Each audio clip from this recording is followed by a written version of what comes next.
Roller et abdominaux. Concrètement, un roller, cette stabilité va te servir à éviter de tomber dans l'exécution de tes figures. Saut, acrobatie, tout ce genre de trucs.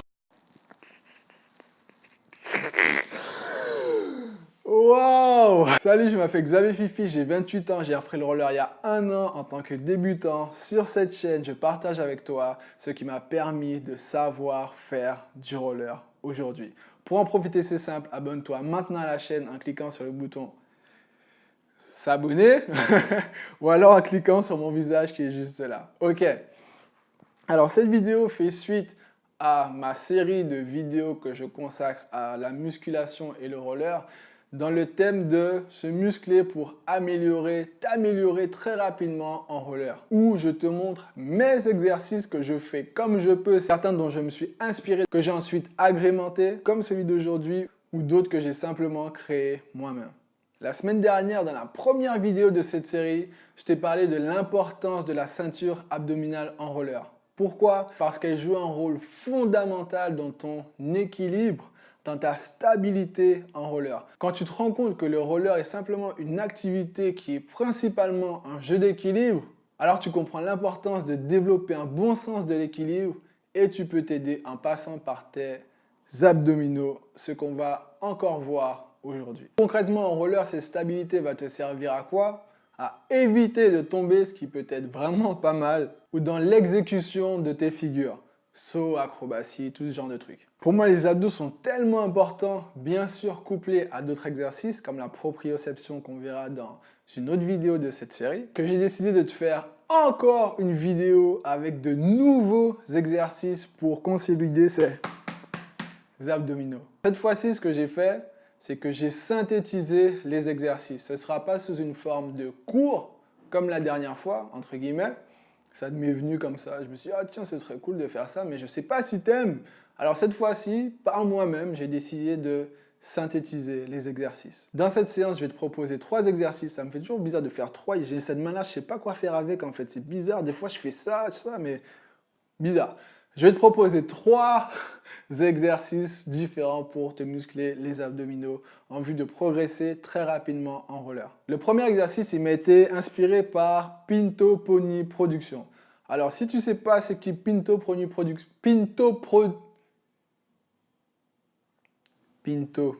Production, c'est comme le pape, c'est l'équivalent du pape, mais pour le roller. Je crois que c'est le premier gars qui a dû poster une vidéo de roller sur YouTube.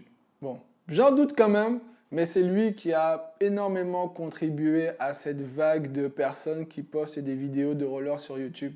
Donc je suis un peu son fils, un peu. Hein. Oh, putain, je suis le fils de Pinto. Ok, pour faire cet exercice, tu auras besoin d'une balle, de basket ou de football, peu importe, et pour ton confort, simplement d'un tapis de sport. Pour commencer, on va faire 2 séries de 15 répétitions de crunch avec ton ballon. Tu vas inspirer lorsque tu vas monter, bloquer ta respiration lorsque tu vas envoyer la balle, tout en restant contracté, et expirer à la réception de la balle tout en te décontractant. L'important, ça va être de décoller tes épaules du sol. Entre les 2 séries, j'intercale un exercice d'abdominaux complètement aléatoire. Tu fais ton choix, que je fais durant 20 secondes. Ensuite, on passe à la phase supérieure. On va à nouveau faire 2 séries de crunch et t'envoies la balle de façon à la réceptionner. Sur les côtés avec ton bras droit. Ensuite, au-dessus de ta tête avec tes 2 bras. Et ensuite, sur ton côté gauche avec ton bras gauche. Et tu tournes comme ça en faisant 15 répétitions. Je trouve que cet exercice est super parce qu'il travaille les abdominaux d'une façon qui est directement liée à l'équilibre, surtout lorsque tu réceptionnes la balle sur les côtés, en haut, sur les côtés. Encore une fois, entre les 2 séries, je fais un exercice aléatoire d'abdominaux pendant 20 secondes. Ou alors je fais 10, 15 ou 20 répétitions. Ça dépend de mon état d'esprit. Ensuite, je fais 2 sessions d'1 minute de planche. Bon, moi, je mets 20 kg, mais tu peux les faire sans poids. Pour finir, je fais des crunchs sur les côtés avec un poids de 20 kg. C'est vrai que je t'ai dit que tu n'as pas besoin d'outils, mais c'est vrai. Je suis sûr que tu as une bouteille d'eau chez toi, quelque chose qui pèse, un sac que tu remplis de n'importe quoi qui te donne un certain poids. et hop, tu prends ce sac pour pouvoir faire tes crunchs.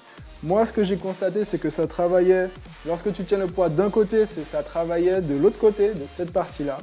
Tu te concentres ici à contracter le côté opposé du bras qui soulève le poids. Et dans la phase descendante, tu décontractes. Dans la phase montante, tu contractes. Ok, j'espère que ces petits exercices vont te permettre de développer ta puissance abdominale pour que tu puisses progresser beaucoup plus rapidement en roller. Si tu as aimé cette vidéo, c'est simple, clique sur le bouton j'aime, partage-la à tes amis, laisse un commentaire, j'ai un cadeau pour toi.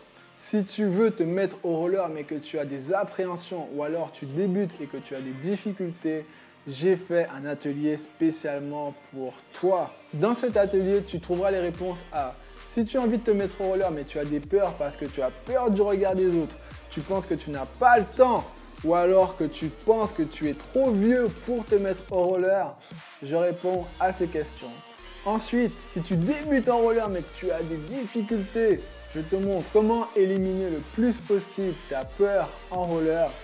Je te montre comment tomber avec la classe, avec facilité, sans une égratignure. Ensuite, je te donne la clé qui va te permettre de savoir réellement patiner en roller. Le secret qui n'en est pas un que 90% des patineurs n'appliquent pas et qui pourtant leur permettrait de patiner avec facilité et efficacité. Maintenant que tu sauras patiner, je vais te montrer comment freiner en toute sécurité, très simplement. Si éventuellement tu ne sais pas comment choisir tes rollers, je te montre comment choisir ta paire de rollers idéale pour toi et où l'acheter. Pour finir, je te donne l'ingrédient qui va faire que tous les conseils que je vais te donner durant cet atelier fonctionnent réellement pour toi. Pour en profiter, c'est simple, clique sur le lien dans le descriptif de cette vidéo, dis-moi quelle adresse mail te l'envoyer et je t'envoie ça directement pour que tu passes de « j'ai peur de faire du roller, je ne sais pas vraiment en faire, j'ai des difficultés » à « je sais faire du roller ». Sur ce, je te dis à tout de suite dans l'atelier et surtout, prends soin de toi. Yeah, yeah, yeah, yeah!